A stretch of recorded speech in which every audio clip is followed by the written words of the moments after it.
Ben oui, je le sais, je suis un petit peu, même beaucoup en retard, mais j'allais quand même pas manquer la chance de vous partager mon segment Quoi de neuf.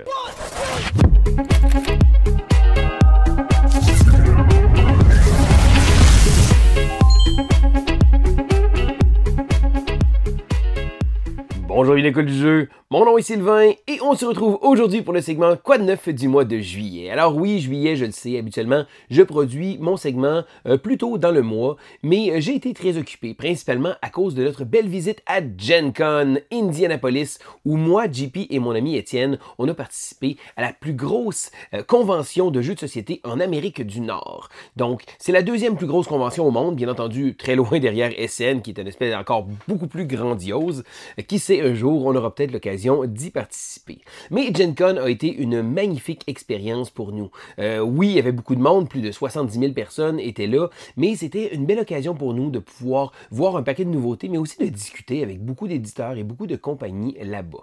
Donc, on a tellement de choses à vous partager, comme vous avez pu voir sur les réseaux sociaux. On a ramené une tonne de jeux duquel on va vouloir vous parler énormément et on va tenter de le faire le plus rapidement possible, mais c'est difficile de réussir à jouer à tous ces jeux-là. D'ailleurs, j'ai pris un peu de retard parce que lors de mon retour de Gen Con, j'étais très occupé avec le travail, donc j'ai eu une petite baisse de production. Alors, bon, que voulez-vous, là, je vais tomber en vacances également, je vais partir à l'extérieur pendant quelques temps, donc ça se pourrait qu'on me voie un petit peu moins sur la chaîne, mais ne vous en faites pas, je vais revenir avec une tonne de contenu éventuellement, parce que oui, il y a une tonne de jeux que j'ai tellement hâte de vous parler. On a eu plusieurs belles expériences ludiques à partager, beaucoup de nouveautés et ça va venir sur la chaîne. Donc, on va mettre les bouchées doubles après l'été pour justement vous présenter le plus de jeux possible. Donc, je commence immédiatement avec une petite nouveauté que je vais essayer d'intégrer au niveau de mon segment Quoi de neuf. Habituellement, bon, je vais continuer de vous parler de mes expériences ludiques comme d'habitude. Je vais continuer de faire mon top 3 à la fin, mais je vais essayer de prendre le temps des fois, quand ça donne, de vous parler d'un sujet autre. Donc, de parler quelque chose de différent un peu dans le milieu de mon segment. Et si jamais ça vous intéresse pas, vous pouvez quand même utiliser la barre, la barre temporelle pour pouvoir sauter d'un chapitre à l'autre, pour pouvoir aller vers les chapitres qui vous intéressent un peu plus. Mais je vous encourage quand même toujours à écouter le contenu qu'on produit. Donc, si jamais vous aimez aussi la vidéo, j'invite toujours à faire un petit pouce en l'air et abonnez-vous. On est tout près de 20 000 abonnés, qui est une espèce de grosse étape quand même. C'est vraiment impressionnant de voir que tout ce beau travail-là rapporte quand même le fait qu'on continue de vous plaire, on continue de produire du contenu qui vous plaît, puis pour nous, ça vaut de l'or, et c'est la raison pour laquelle on continue de le faire, parce qu'on a tellement un bel auditoire, et c'est tellement agréable de pouvoir discuter avec vous, ça nous rend très très fiers aussi de voir qu'on a fait un bon bout de chemin et qu'on continue de le faire également. Donc je vais commencer immédiatement avec mon segment, bien entendu, avec mes petites statistiques ludiques personnelles. Alors au courant du mois de juillet, j'ai eu le plus bas nombre de parties que j'ai eu depuis les 10 dernières années. Une baisse d'énergie, une baisse de rendement, beaucoup plus occupé au travail avant d'essayer de partir en vacances, les préparatifs de Gen Con, un paquet de choses qui font en sorte que quand j'ai regardé mes statistiques, je fais « Ouf, c'est pas beaucoup de parties ». Mais bon, je vais quand même prendre le temps de vous partager toutes ces belles expériences-là. Alors, je commence, comme je disais, avec 19 parties de 12 jeux différents. Et là-dedans, il y en a 6 que c'était la première fois que j'y jouais. Je pense que mon plus bas total était autour de 20 quelques. Donc, quand j'ai regardé ça, j'ai même reculé plusieurs mois en arrière pour me rendre compte qu'effectivement, j'ai vraiment pas beaucoup joué. Bon, que voulez-vous, des fois, on a un peu moins le temps. Et ça fait du bien aussi de se ressourcer, de prendre du temps pour nous. Donc, parmi ces expériences-là, j'ai un ami qui est venu jouer avec moi et qui m'a présenté le jeu Oranienburger Canal. Oui, vous allez voir la boîte, là, c'est très jaune. Et les images, c'est très jaune. C'est un jeu très jaune-ish beige. Alors, c'est un jeu du designer Uwe Rosenberg qui a produit une tonne de jeux qu'on connaît beaucoup, comme Agricola, Caverna, mais également des petits jeux comme Patchwork, et il en a produit une tonne. Donc, Oranienburger Canal, oui, hein, très agréable à dire également, est un jeu qui a été importé, donc c'est vraiment, il n'y a pas de distribution à grande échelle ici, du moins en Amérique du Nord. Je crois qu'en Europe, il est peut-être plus facilement disponible qu'ici. Et c'est un jeu à 2 joueurs de positionnement de cartes qu'on va aller chercher. On va se construire un tableau. On va avoir un placement. En fait, à la base, c'est un jeu de placement d'ouvriers dans lequel on va placer un ouvrier pour aller chercher une action et de construire un tableau. Et notre tableau va devoir être relié avec différents chemins qui vont être des routes de terre, des routes de gravel, ça peut être des chemins de fer, ça peut être des rivières. Et on va devoir tenter d'organiser tout ça de manière à bonifier les cartes. Parce que lorsqu'une carte est entourée, elle va pouvoir se réactiver. Donc, on va réactiver des pouvoirs. C'est un bon brain burner. C'est un jeu qu'on crasse un peu peu la tête pour essayer d'optimiser les choses. Je pense que c'est un jeu qui gagne à être joué plus qu'une fois. Ma première partie m'a laissé un peu dans la brume en disant « Wow, OK, c'est beaucoup de choses. Un concept intéressant. Je vais pas me garrocher pour aller l'acheter lorsqu'il va être disponible un peu plus. Je suis content par contre de l'avoir joué, mais je pense qu'il faut pas être allergique au jaune parce que le jeu est très très jaune comme expérience. Donc c'est très euro, c'est très calculatoire. On doit vraiment passer nos affaires. C'est quand même un bon jeu, j'ai bien apprécié. Mais comme je dis, c'est peut-être pas un que je vais me lancer pour aller le chercher. Je continue avec un jeu que lui, je suis très content de l'avoir rejoué. C'est le jeu Suburbia. Suburbia est un de mes jeux favoris de tous les temps. C'est mon jeu... Comme concept, j'adore les jeux de construction de ville. Donc, comme thème, j'adore ça. Ça me rappelle un petit côté SimCity en moi. Et il y a beaucoup de jeux qui ont essayé de faire des constructions de ville et il y en a énormément sur le marché. D'ailleurs, je me plais beaucoup à les essayer la plupart du temps parce que c'est un concept que j'aime beaucoup. Mais Suburbia reste, à mon avis, celui qui me donne le bon feeling de SimCity. Donc, on va construire, c'est un jeu de placement de tuiles dans lequel on va devoir tenter d'optimiser. C'est un puzzle au final, parce que les tuiles, on va devoir tenter de les agencer. C'est une tuile résidentielle, une tuile verte. Bon, lorsque je vais jouer une tuile commerciale, si on a du résidentiel à côté, on va avoir un bonus. Et là, la manière que ça fonctionne, on a du revenu et on a de la population qui va venir, qui sont essentiellement des points. Donc, lorsqu'on va placer une tuile, on va changer probablement notre revenu, peut-être notre réputation également, pour avoir plus de monde. Mais plus on va avoir de population, et plus ces marqueurs-là vont redescendre parce que bon, si on a plus de population, on a moins de revenus parce qu'il faut offrir des services, des choses comme ça. Donc c'est vraiment un petit puzzle de positionnement de tuiles vraiment, vraiment génial. J'ai pour ma part la grosse méga big box qui est probablement pas nécessaire, mais l'extension... les extensions ramènent beaucoup de petites choses très amusantes. Une petite chose, si jamais vous n'avez pas le jeu Suburbia et que ça vous intéresse, vous êtes curieux, je vous invite à aller voir, il y a une application mobile qui est vraiment bien faite. Donc, ça nous offre, oui, on peut jouer une partie normale, mais on peut également faire des puzzles, donc une campagne dans laquelle on va devoir tenter d'aller relier, d'avoir des conditions de victoire. Et là, ça transforme le jeu en petits jeux à scénario vraiment spécifique comme ça. Donc vraiment, vraiment génial. J'adore ce jeu-là. Ça faisait longtemps que j'y avais pas joué et en y rejoignant, je me rends compte que c'est probablement un jeu qui figure dans mon top 20 des meilleurs jeux de tous les temps. D'ailleurs, parlant de mon top, c'est peut-être quelque chose que je suis en train de mijoter. Il me semble que ça fait longtemps. Je vous avais fait mon top 100 il y a plusieurs années sur la chaîne. J'ai peut-être envie de revisiter ce top-là si ça vous intéresse. Je pense que ça pourrait être intéressant de pouvoir voir qu'est-ce qui a changé. Je continue avec un petit jeu qui s'appelle Loot, avec beaucoup trop de O.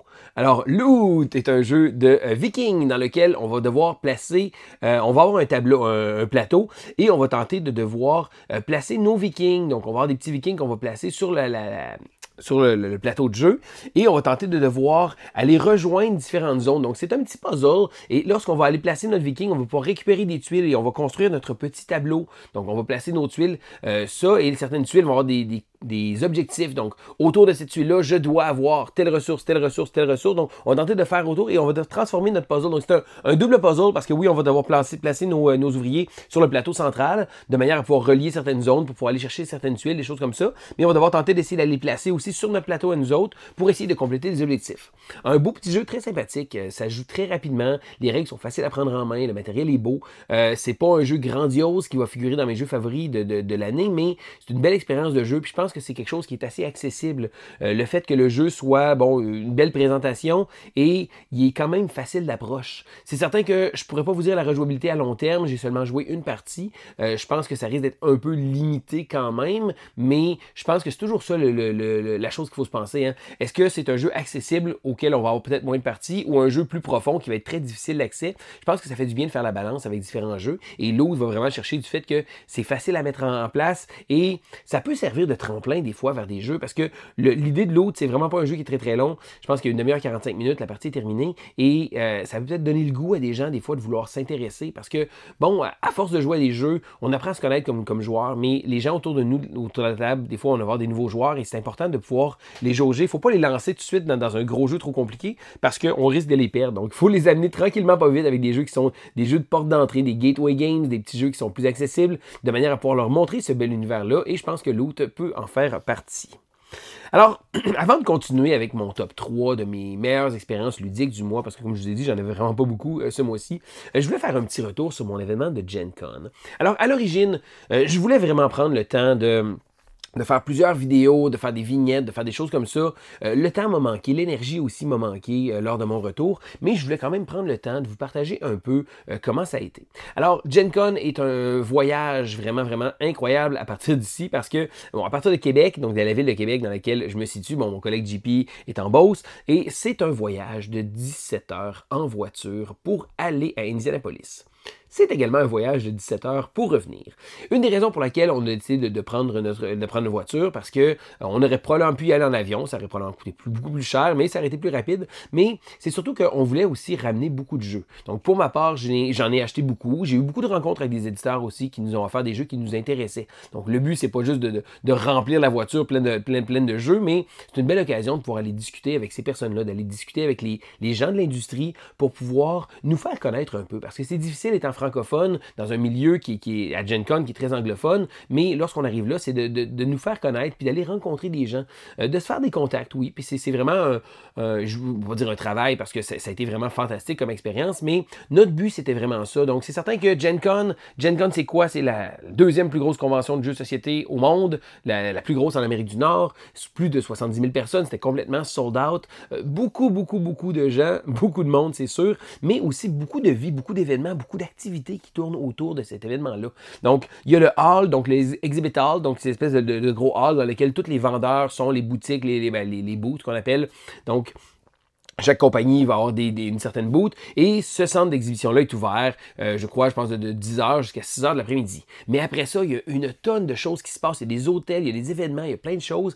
Et nous, on n'a pas vraiment vécu cet aspect-là de Gen Con. Nous, on s'est concentré à vraiment le exhibit hall, aller rencontrer des gens, on avait des rendez-vous, des choses comme ça. On s'est promené, on a pu essayer des jeux aussi quand même, mais on s'est vraiment concentré. Donc, on n'a pas vécu l'expérience Gen Con totalement parce que notre but était vraiment focusé autour du contenu éventuel pour la chaîne. Donc, c'est certain qu'on n'a pas découvert les soirées de jeux spéciales, les événements, les trucs dans des bars. Je sais qu'il y a beaucoup de vie autour de Gen Con, puis je sais qu'il y a beaucoup de monde qui me disent tout le temps, moi, mais Sylvain, tu devrais le faire, mais à la fin de la journée, on est tellement brûlé qu'on revient à notre hôtel et on prend ça tranquille. Mais je pense que c'est une belle expérience. Qui sait, peut-être un moment donné, je vais peut-être un peu plus audacieux sur mon expérience Gen Con, mais c'est une belle occasion. Puis ce qui m'impressionne, c'est que malgré le fait qu'il y ait énormément de monde, les gens sont très civilisés. L'ouverture des portes est quelque chose de très, très surréel, parce que c'est beaucoup de monde. Il y a une espèce d'entrée, là, et là, il y a plusieurs portes, donc c'est pas juste une porte. Là, vous allez voir des images défiler, mais il y a plusieurs portes comme ça, et avant l'entrée, les gens sont tous cordés, tous prêts, et malgré tout, c'est quand même très convivial. Donc, lorsqu'il y a l'ouverture des portes, les gens y vont de manière civilisée. Parce que, bon, bien entendu, on n'a pas le droit de courir, on n'a pas le droit de... faut pas bousculer les autres, c'est très surveillé, et les gens respectent quand même beaucoup ça. Et ça m'impressionne énormément de voir autant de personnes dans le respect. D'ailleurs, je vous invite à regarder l'ouverture des portes, à quoi ça ressemble.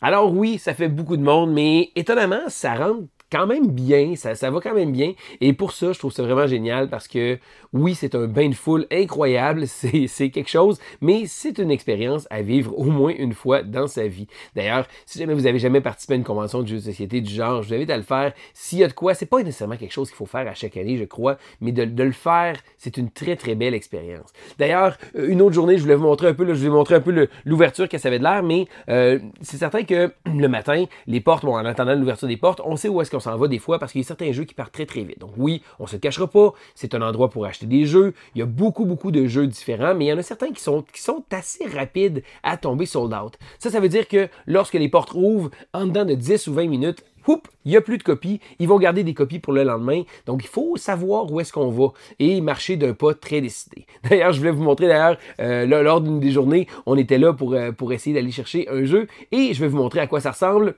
sur le plancher.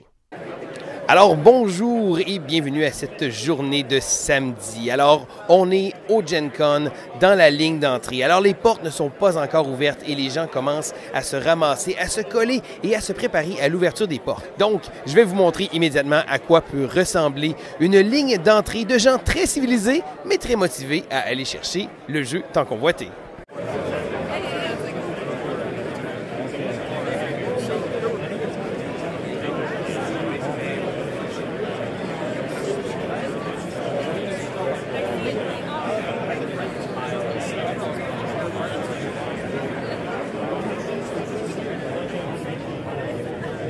C'est dommage, j'avais à l'origine préparé une vidéo complète de mon entrée à travers les gens pour aller voir qu'est-ce qu'il y en avait, mais malheureusement j'ai eu un petit problème avec mon enregistrement, donc je n'ai pas pu vous le présenter. Alors, quelle belle expérience, ça a été très agréable de partager ces moments-là avec mon collègue JP, mon ami Étienne, de beaux moments qui vont rester, des beaux souvenirs gravés dans ma mémoire, j'ai fait de belles rencontres, j'ai pu avoir des belles discussions.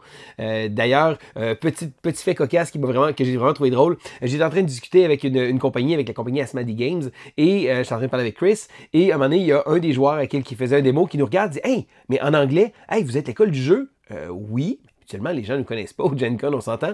Et là, la personne nous explique que lors d'un stage en France, pour pratiquer son français, il a écouté notre chaîne pour écouter parler de jeux de société. Donc, ça a vraiment été génial de pouvoir rencontrer un auditeur duquel on ne s'attendait pas. Donc, un auditeur anglophone qui nous avait écouté. Donc, j'ai vraiment trouvé ça super de voir que, malgré tout, hein, on réussit à avoir un peu de reach avec beaucoup de monde. Donc, ça a été une très belle expérience. Et sérieusement, je pense pas qu'on va le faire à chaque année, mais c'est tellement une belle expérience. Et je tiens à remercier énormément notre boutique partenaire Infini Jeux, grâce à qui nous a rendu cet événement possible-là. Donc, on avait un arrangement avec eux justement pour aller là-bas et c'est grâce à eux qu'on a réussi à faire cette belle expérience-là. On les remercie énormément. Je vais d'ailleurs aller voir sur leur site web. Je sais qu'il y a beaucoup de précommandes, des fois, des choses comme ça. Donc, gênez-vous pas de vous informer aussi pour la réception. Je sais que des fois, il y a des jeux qui ne sont pas en commande directement. C'est marqué sur commande, mais n'hésitez pas, vous pouvez cliquer dessus, vous pouvez y écrire. Il est très rapide à vous répondre. Donc, si jamais il y a des jeux qui vous intéressent aussi, n'hésitez pas à les contacter. Ils peuvent fort probablement les commander parce que bon, bien entendu, on ne peut pas garder 1 million de jeux en stock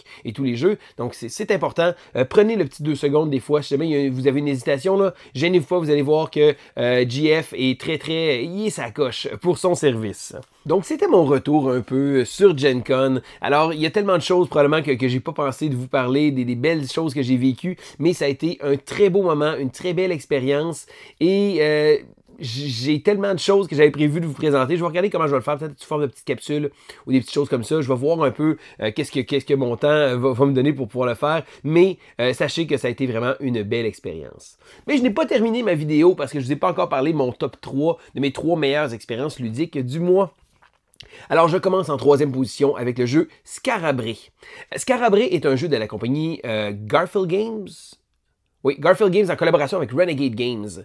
Alors, c'est un jeu dans lequel on doit gérer des déchets. C'est un jeu de gestion de déchets. Là, ça peut sonner bizarre. Alors, on est une tribu, une civilisation, donc ça, et on doit se déplacer. Donc, on est des nomades et on va devoir tenter d'aller chercher un paquet d'objets. Le jeu marche avec une tonne de ressources différentes. D'ailleurs, c'est un peu intimidant parce qu'au début, on le voit probablement une dizaine de ressources différentes et c'est un jeu de gestion de ressources dans lequel on va devoir tenter de gérer au maximum et le plus efficacement nos ressources. Pourquoi? C'est que lorsqu'on récupère une ressource, on est obligé de la prendre et de la placer dans notre sac. Et là, plus on va avancer, on va avoir un niveau qui va monter. Donc, le but, c'est de garder notre inventaire le plus petit. Donc, lorsqu'on réussit à dépasser, on avance d'une coche et après ça, ça va être beaucoup plus difficile de pouvoir réduire notre inventaire. Parce que l'inventaire, ultimement, c'est des choses qu'on va ramasser, mais il faut essayer de s'en débarrasser. Et pour s'en débarrasser, on va devoir tenter de convertir des choses. Donc, on va faire différentes actions qui vont nous permettre de pouvoir convertir certaines ressources en d'autres ressources. Mais le but est de minimiser notre impact parce qu'on va également générer des déchets. Donc, quand on va faire différentes choses, on va générer des déchets qui vont venir encombrer notre espace. Et à la fin de la partie, on va perdre des points. Donc, plus qu'on a de l'inventaire de superflu, donc d'habitude, c'est bon de recevoir le plus de ressources possible. Là, ici, on faut recevoir, mais il faut les gérer. L'aspect de gestion de ressources là-dessus est vraiment bien pensé. Alors, au final, c'est vraiment un jeu écologique. Le but, c'est de prévenir les déchets, mais ça amène une pensée. Donc, d'habitude, on essaie d'avoir le plus de choses. Puis là, on doit, OK, mais je vais avoir ça, là, mais qu'est-ce que je vais faire avec ça? Comment je vais réussir à m'en débarrasser? Ah, si je prends 3 de ça, je vais pouvoir le convertir en quelque chose d'autre. Sur quelque chose d'autre, là, je vais pouvoir faire d'autres choses. Donc, on amène une espèce de beau petit casse-tête de gestion de l'espace de notre inventaire que j'ai vraiment, vraiment trouvé super. Scarabré, je crois, arrive en français sous peu. Un très bon jeu, j'ai beaucoup apprécié mon expérience, j'ai hâte de rejouer. C'est bien pensé, on a des lieux qu'on va pouvoir améliorer. Donc il y a vraiment, vraiment cet petit aspect de gestion-là. Un jeu très bien pensé et je pense que c'est ça, il ne faut pas se laisser intimider par le nombre de ressources incalculables qu'on peut trouver sur la table. Il y en a beaucoup, mais c'est vraiment un jeu de gestion de ressources et ça marche très très bien. Je continue en deuxième position avec un gros jeu du designer Stefan Feld qui s'appelle Civolution. Civolution est un gros jeu d'une simulation de civilisation. Et là, voici la différence. Un jeu de civilisation nous fait part, on se part une civilisation et on grandit. Ici, on a l'impression de jouer une partie du jeu civilisation. C'est un peu méta, c'est un peu bizarre, mais c'est le thème. On est une espèce de créateur, si on veut, mais ultimement, on imagine ça comme étant une console et on va devoir tenter de faire prospérer notre civilisation à travers différentes choses. La twist intéressante, c'est que le jeu fonctionne avec un jeu de gestion de dés. On va avoir des dés et on va devoir utiliser tout le temps 2 dés pour générer des actions. Et des actions, il y en a une tonne, plus d'une vingtaine d'actions disponibles. Et au départ, c'est un peu wow, c'est beaucoup de choses, mais on est limité par les dés et on doit essayer de gérer le mieux qu'on peut. C'est une espèce de château de Bourgogne de gamer hardcore et ça marche très très bien. J'aime beaucoup le thème de civilisation, même s'il est amené différemment ici, mais j'ai vraiment apprécié le casse-tête qu'on doit avoir. Donc, un peu différent des jeux de civilisation traditionnels, mais on va devoir tenter de gérer ces dés-là pour pouvoir activer différentes cases, pour pouvoir construire un tableau. Et le tableau est tellement intéressant. On a notre console et on va placer des tuiles sur différents endroits des cartes et on va devoir construire un tableau comme ça. Et c'est vraiment un puzzle intéressant. La première partie est un peu plus intimidante, mais après ça, je pense que quand on comprend le concept, le jeu vient avec des fascicules qui nous expliquent absolument tout. C'est vraiment bien pensé.